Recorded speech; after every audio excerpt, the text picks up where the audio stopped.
Hello everyone. इस tutorial में हम लोग फैट और फंक्शन के बारे में सीखेंगे। तो यहाँ पर आप देख सकते हैं कि नॉर्मल फंक्शन एक्सप्रेशन मैंने यहाँ यूज़ किया।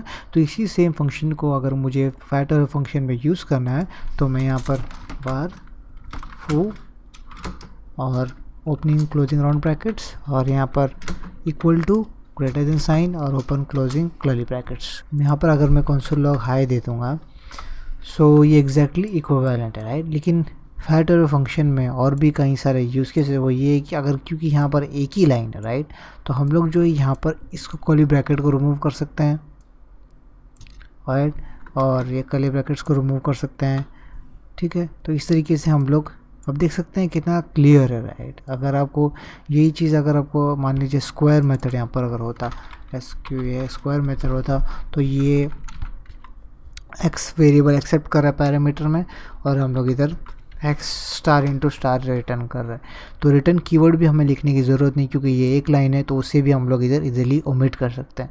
तो अब यहाँ देख सकते हैं कि फैट और फंक्शन का काफ़ी यूज़ केस है, काफ़ी टाइपिंग वो बचाता है। पर उसी के साथ साथ उसका और इम्पोर्टेंट यूज़ केस है वो ये है कि अगर मैं यहाँ पर इसको ऊपर लेके आ जाऊँ तो यहाँ पर आप देख सकते हैं कि यहाँ पर जो है एक उस ऑब्जेक्ट पे एक मेथड है इनिट जो यहाँ पर एक कॉल कर रहा है और यहाँ पर इवेंट को बाइंड कर रहा है वो एंकर टैग में। वो एंकर टैग यहाँ पर अवेलेबल है, ठीक है। आप देख सकते हैं क्लिक मी, ठीक है। सो यहाँ पर अभी अब देखोगे कि इस एंकर टैग में क्लिक करने पर यहाँ पर इवेंट हैंडलर है जो देख रहा है। सो इधर आउटपुट में मैं यहाँ पर क्लिक करूँगा तो अब देखोगे कि वो यहाँ पर जो है $this जो है कंसोल लॉग में डाल रहा है। इसका मतलब है कि उस टैग का इनर HTML वो दे रहा है। तो यहाँ प्रॉब्लम अक्सर ये हो जाता है कि यहाँ पर दिस जो है चेंज हो जाता है। तो यहाँ पर दिस जो है ऑब्जेक्ट को पॉइंट नहीं करता है बल्कि वो उस इनर HTML उस टैग को पॉइंट आउट करता है।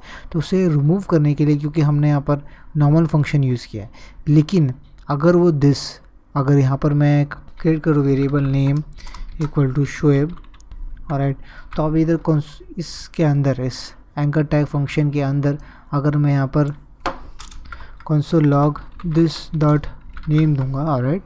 अब मैं इसे क्लियर करता हूँ, इसे रन करता हूँ विद जावास्क्रिप्ट और मैं क्लिक करता हूँ तो अब देखोगे कि यहाँ पर वो एम्प्टी बता है क्योंकि वो दिस यहाँ पर चेंज हो गया है, ठीक है, क्योंकि वो इवेंट यहाँ पर था। तो अभी मैं यहाँ पर इसकी वजह यहाँ पर फैट और फंक्शन यूज़ करूँगा। इस फंक्शन कीवर्ड को हटा के यहाँ पर फैट और फंक्शन में डाल दूँगा। अभी मैं इसे रन करूँगा, अभी मैं इस पे क्लिक करूँगा तो अब देखोगे कि यहाँ पर अभी शोएब नज़र आ रहा है क्योंकि यह फैट और फंक्शन की वजह से दिस अभी सिर्फ ऑब्जेक्ट को ही पॉइंट करेगा, उस एंकर टैग को नहीं। लेकिन अगर आपको मान लीजिए किसी रीज़न से अगर आपको एंकर टैग चाहिए, जैसे फॉर एग्जांपल यहाँ पर अगर मुझे इसका इनर HTML चाहिए था या डेटा एट्रीब्यूट में हमने कुछ दिया था, तो उसके लिए हमें नॉर्मल फंक्शन यूज़ करना होगा, फैट और फंक्शन नहीं।